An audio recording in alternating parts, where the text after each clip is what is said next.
Weird things started happening to me about a year ago. I moved into a new unit in Brisbane and got my porcelain dolls back from my mother's place. I've had the dolls since I was 5 years old. Everyone used to tell me they were evil, but I didn't believe them. Anyway, I put the 7 dolls away in a box and left them in the spare room.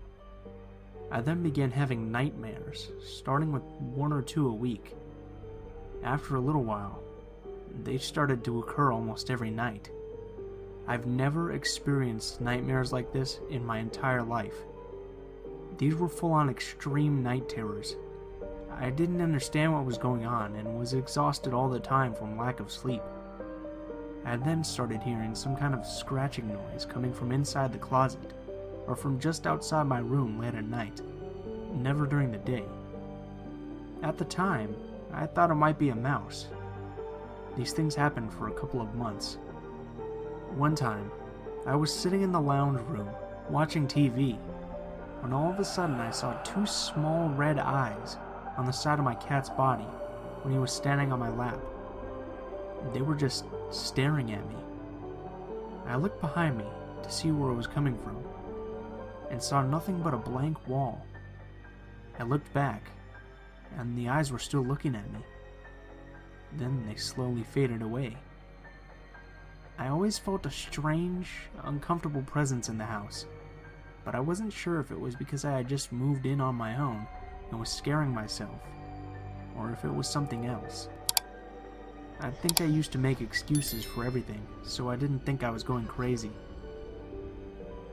On another occasion, I was lying in bed and had the outside hall light on when I saw a murky, dark shadow come across the ceiling and into my room, and then it disappeared.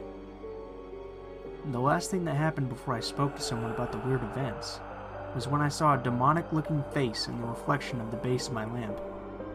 It was staring at me.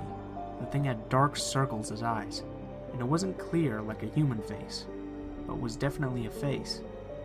I turned off the light and ignored it, and went back to sleep. I eventually spoke to a lady at work, a Jehovah's Witness, about everything that happened. She told me that I had something in my house that was causing the problems. I didn't fully believe it was the dolls at the time, but I ended up throwing them out in the industrial bin that weekend because something needed to happen to make this stop. The dolls were worth hundreds of dollars, but I wasn't risking it. That night, I had an extreme nightmare about them. The dolls were at my nan's house, where they had been originally, and they had killed my cat. In the dream, I found his body in the kitchen sink. My cat is still alive now, but I always check on him to make sure he's safe. It's been over 9 months now, and since getting rid of the dolls, I've had no nightmares, no weird noises, and no feelings of another presence. I feel stronger and healthier, and I always pray from time to time, asking the Lord to protect me and my cat. Everything stopped after I threw out those dolls. Now I know not to ignore things and to become more in touch with my spiritual side.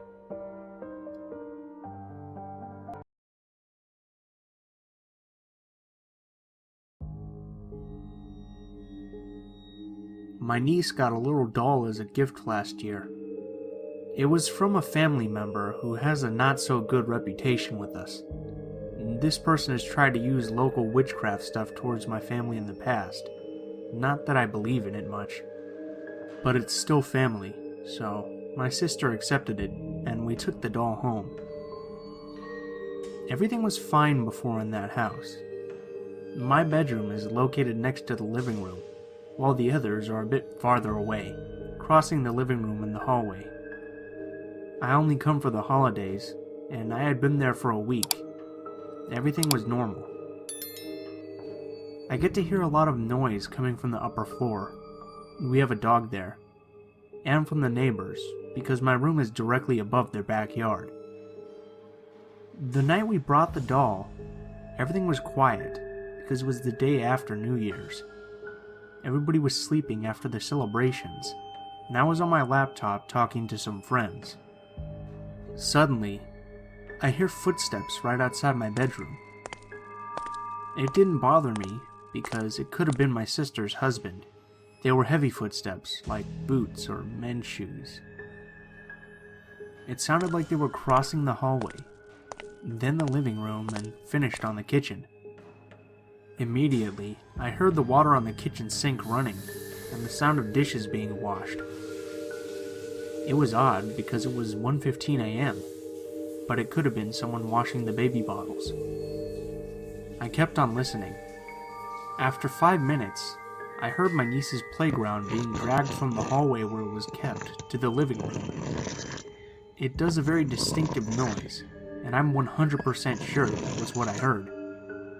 The noise kept going for a good 10 minutes or so. I wrote my sister to find out if everything was fine, but got no response.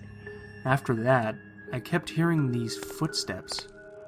My dog was very nervous and barked at me when I tried to open the door to check out what was happening, so I just stayed in the room.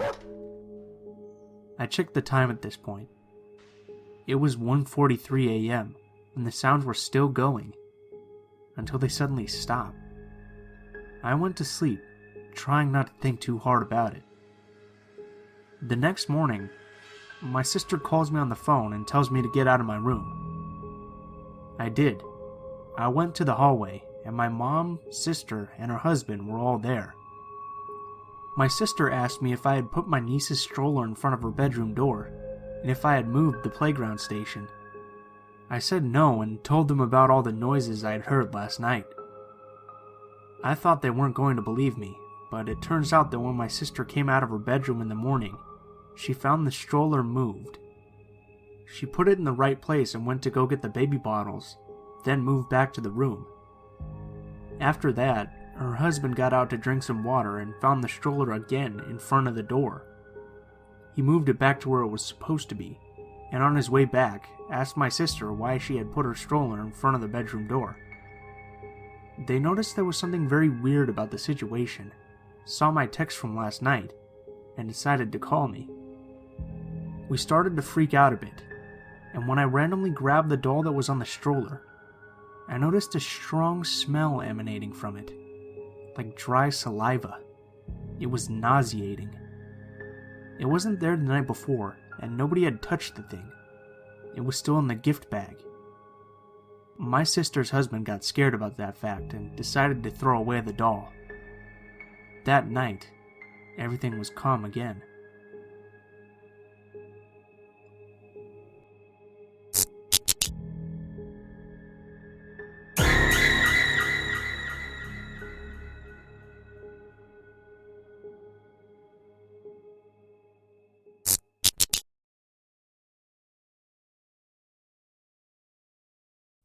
I swear up and down that this story, as much as it sounds like it's a made-up run-of-the-mill scary doll story, is 100% true, and it still terrifies me.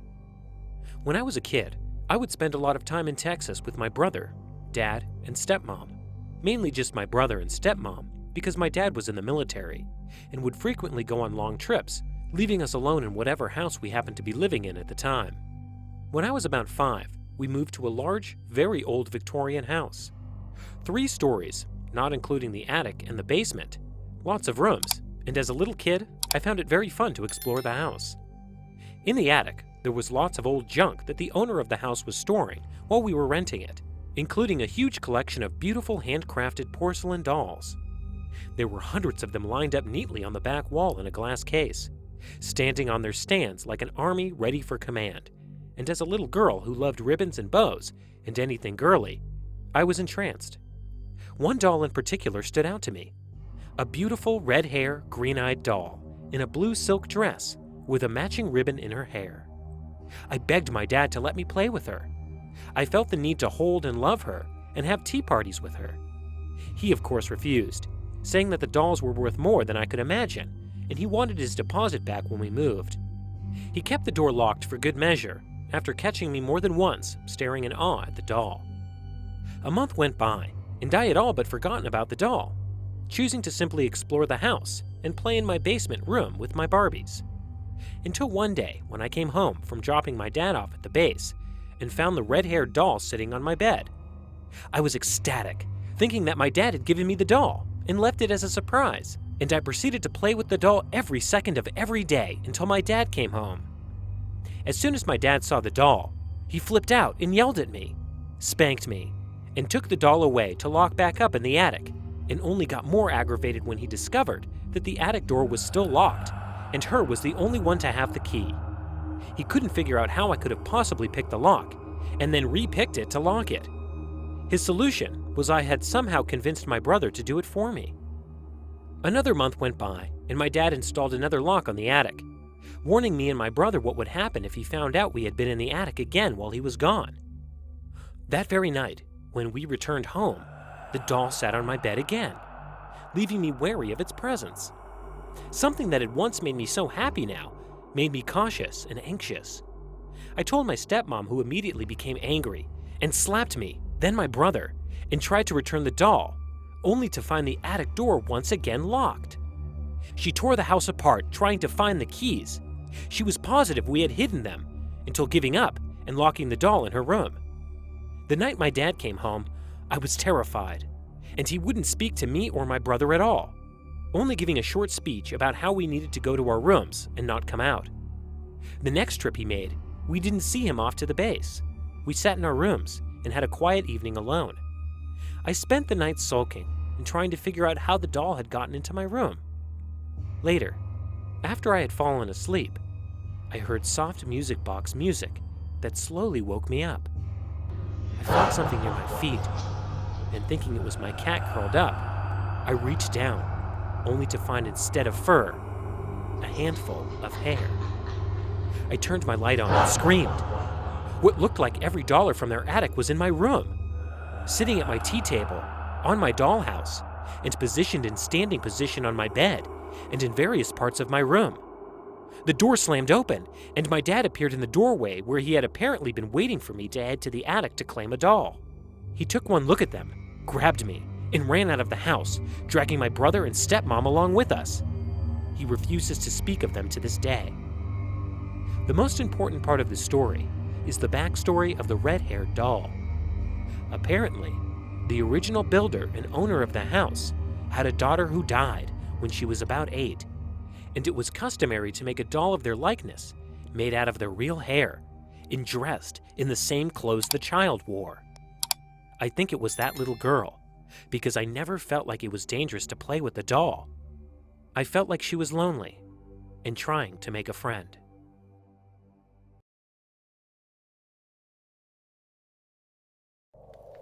Growing up in a working-class Latino family, we didn't have the luxury of taking lavish vacations throughout the year.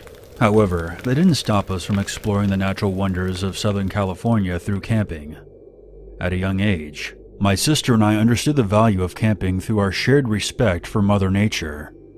Over time, we mastered surviving in the outdoors, so much so that we desired to explore new campgrounds throughout the state.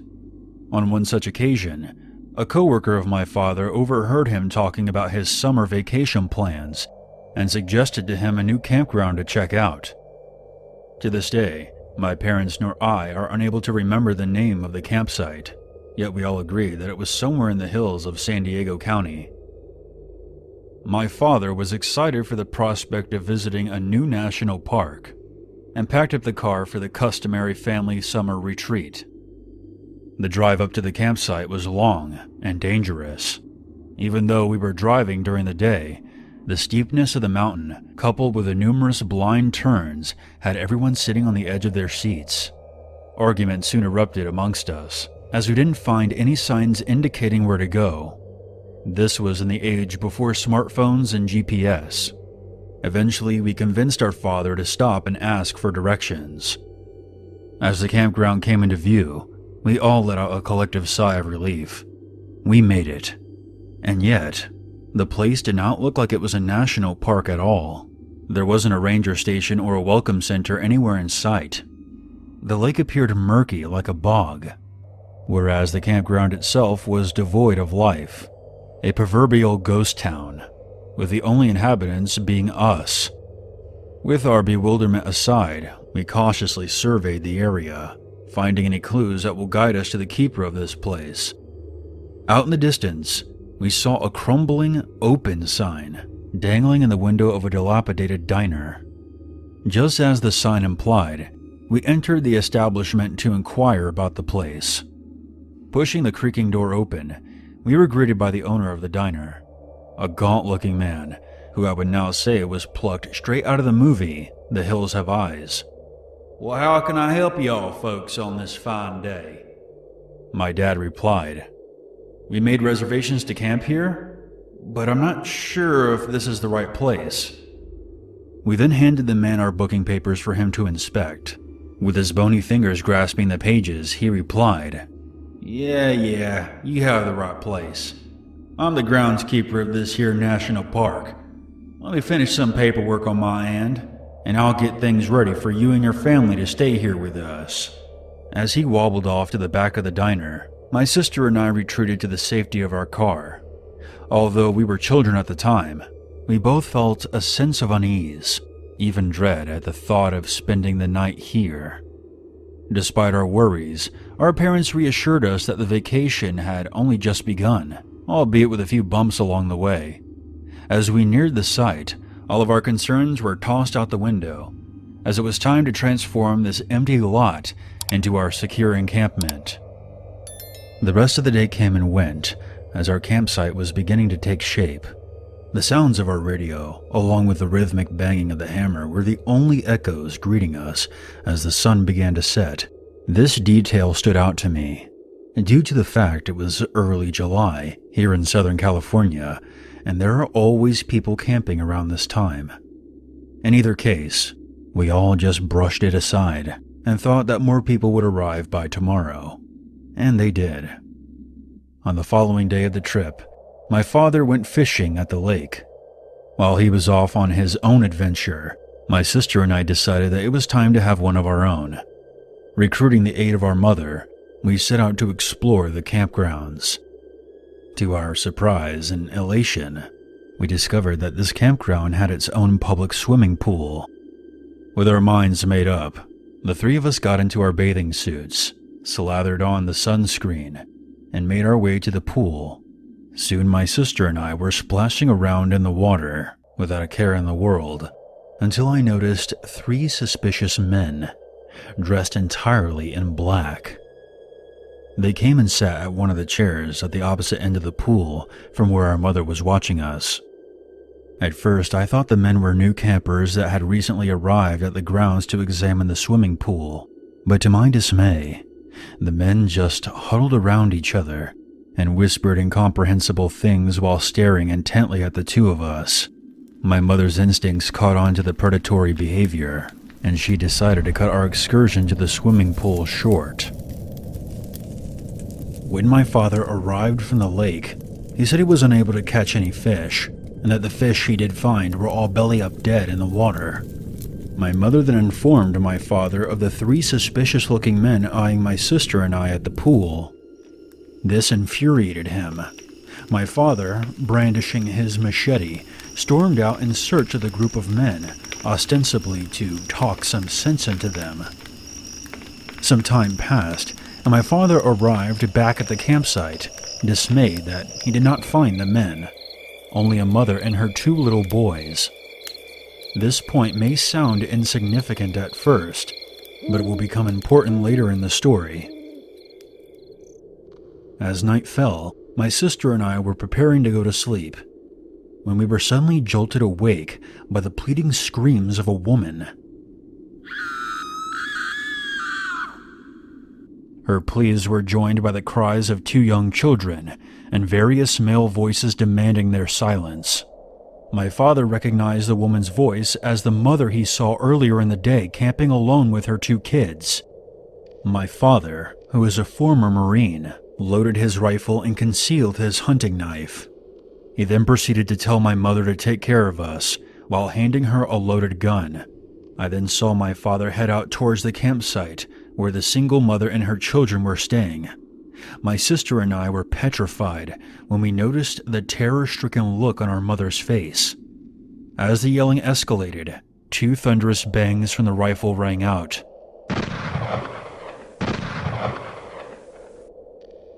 which put an end to the chaos. Seconds later, we heard the crackling branches closing in as someone moved quickly towards us. My mother, with eyes wide and knuckles clenched, aimed into the darkness, ready to protect us at all costs. To our relief, my father emerged from the shadows with a fearful mother and her 2 sobbing children. My father then claimed that he scared off the men who were harassing us at the pool and will be helping the mother pack her things to leave. To ensure that they made their way down the mountain safely, my father offered to follow her in our car until she got to the main highway. In a moment of reprieve, the woman held her children tight. We all assured her that their safety was of the utmost importance, and knowing my father, any form of aggression needs to be handled quickly. With pleasantries aside, my father departed yet again to help the mother pack up her campsite and leave this backwater excuse for a national park. The few rays of sunlight that streamed into our tent signaled the start of a new day, since our father had left to escort the small family from the imminent danger. With a look of apprehension on my mother's face, my sister and I started to pack up camp, knowing all too well that we did not want to risk our lives spending another night at this place.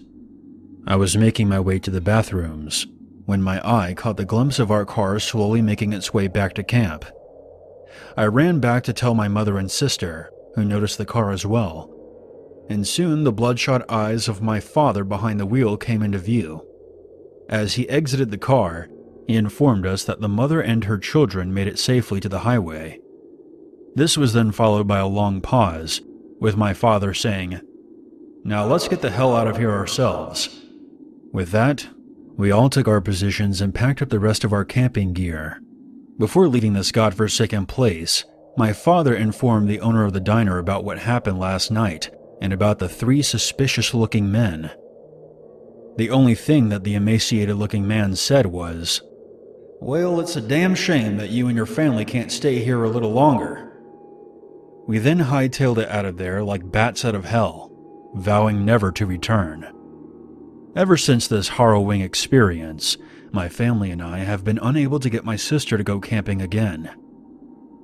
As time went on, I decided to ask my father where he had heard about that awful place, to which he added a new detail not previously disclosed.